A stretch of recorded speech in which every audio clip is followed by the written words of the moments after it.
Loyalty and trust in Russia than in the West.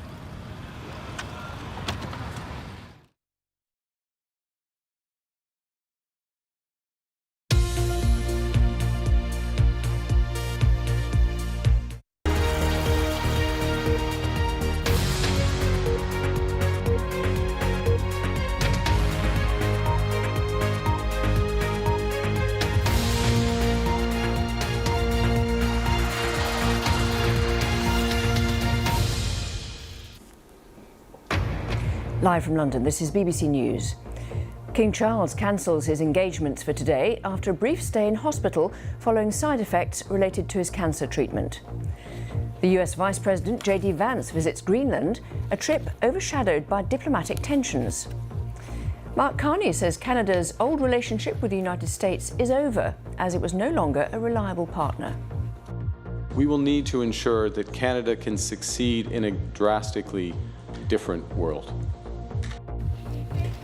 The US Defence Secretary meets President Ferdinand Marcos Jr. during a visit to the Philippines. It's Pete Hegseth's first stop as part of a wider trip to Asia. How cold is that? And the dolphins basking in the spring sunshine in a river in Suffolk.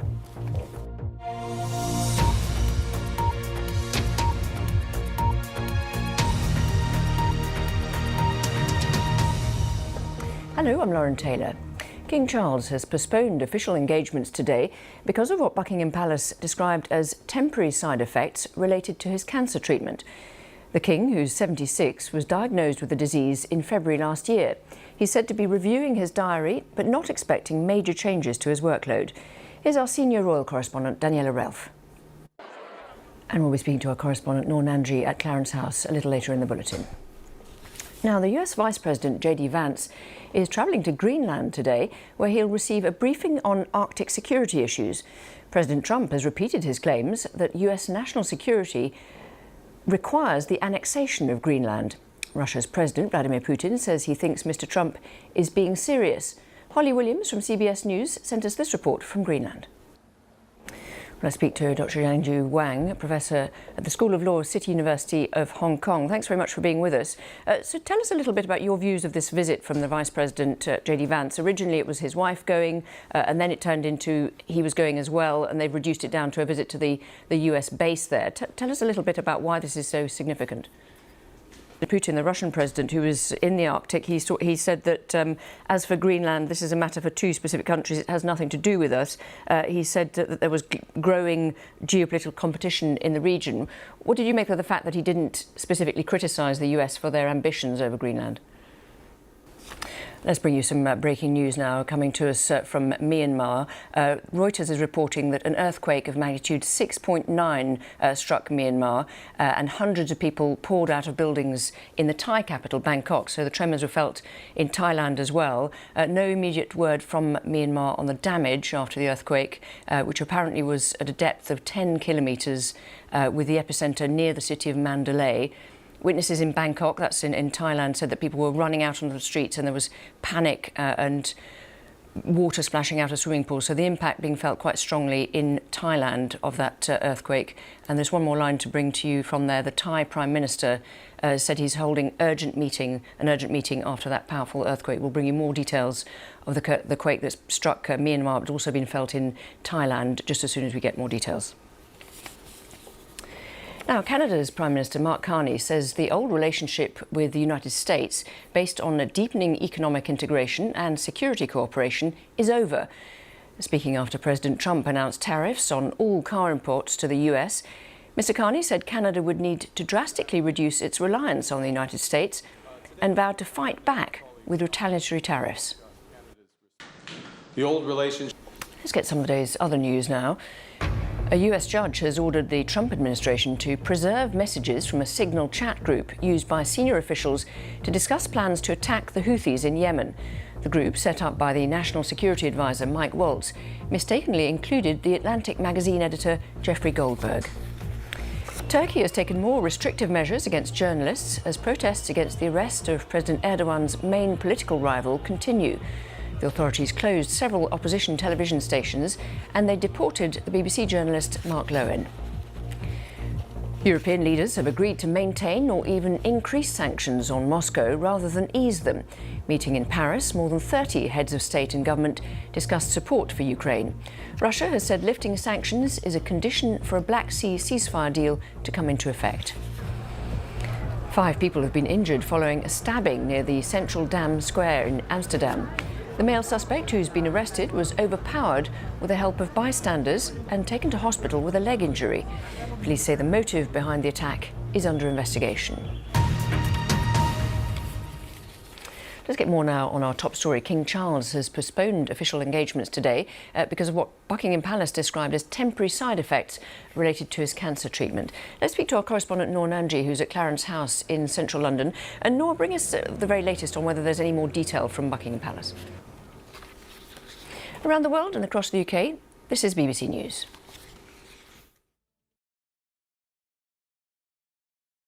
Sento Bathhouse, a timeless tradition, linking modern Tokyo to the historic Edo period.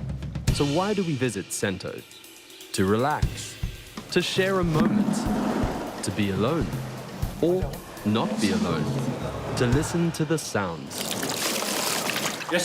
To be part of 400 years of history, or just because we love it.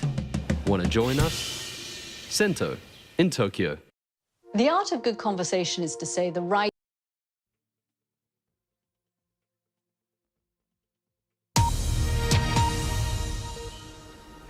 Hello again, some breaking news for you this morning. There have been 2 large earthquakes in central Myanmar. The first was recorded at 0620 GMT with a magnitude of 7.7. 10 minutes later, an aftershock with a magnitude of 6.4 was recorded. Both were near Mandalay. Tremors have been reported more than 1,000 miles away in Thailand and China.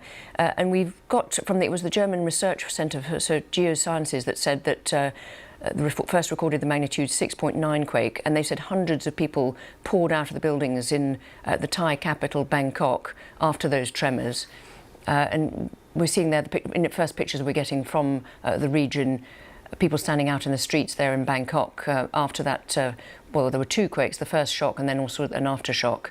And witnesses said that people ran out on the streets in panic and water was splashing around in swimming pools. We've also heard from the Thai Prime Minister, who says he's holding an urgent meeting after that powerful quake. So the repercussions of this still being analysed, and at the moment we don't have any figures for numbers of people who've been injured or potential casualties from this, but we'll bring you more details on those quakes as we get them. Now, the US Defence Secretary Pete Hegseth has reaffirmed the ironclad commitment to the Philippines during his meeting with the country's president. It's the first stop on a trip to Asia, which will be followed by a visit to Japan and the World War II battleground of Iwo Jima.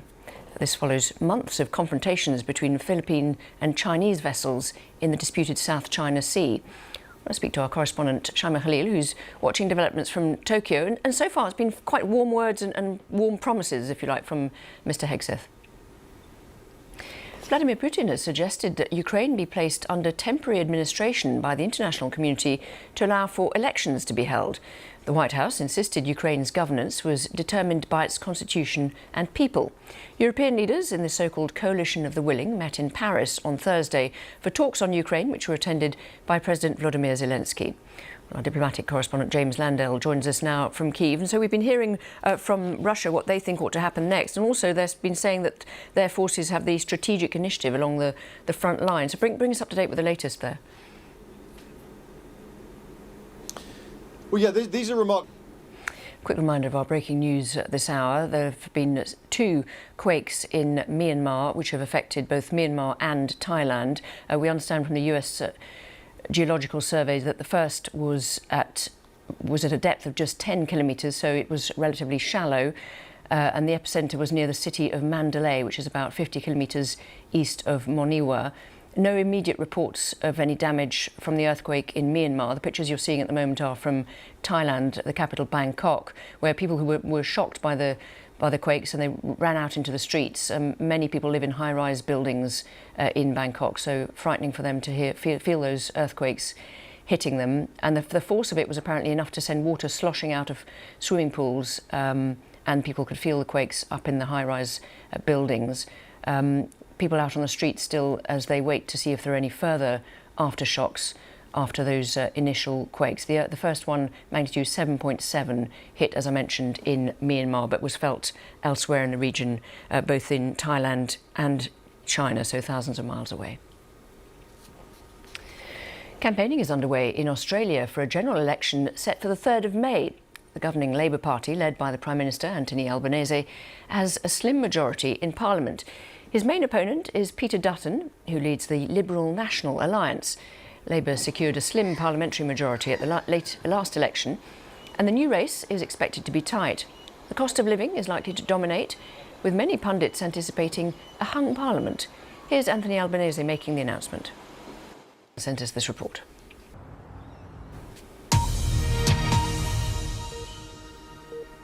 A reminder of our breaking news this hour. There have been 2 large earthquakes in Myanmar, which have been felt as far away as China and Thailand. The first was recorded at 6:20 GMT with a magnitude of 7.7, and 10 minutes later, an aftershock with a magnitude of 6.4 was recorded, and both were near Mandalay, which is a central city which is about 50 kilometres east of the city of Moniwa. The US Geological Survey has said that the quake was shallow, at a depth of just 10 kilometres, and the epicentre, as I mentioned, near the city of Mandalay. And we've got some pictures coming into us from Bangkok. There's people out on the streets who felt those quakes. And we had one report that's come into us of a woman quoted saying she was sleeping when she first thought her head was spinning. So she moved to see what was happening. And then she says things started swaying even more. So I quickly ran to my kids and we quickly took cover under the table. But it didn't stop, and it swayed even more than before. I heard things falling down from upstairs, like a stone sitting down on us. I told my kids we can't stay here and we have to get out. She said she was still shaking after the event. So people, as you can see, they're still out on the streets after that 7.7 magnitude earthquake in Myanmar.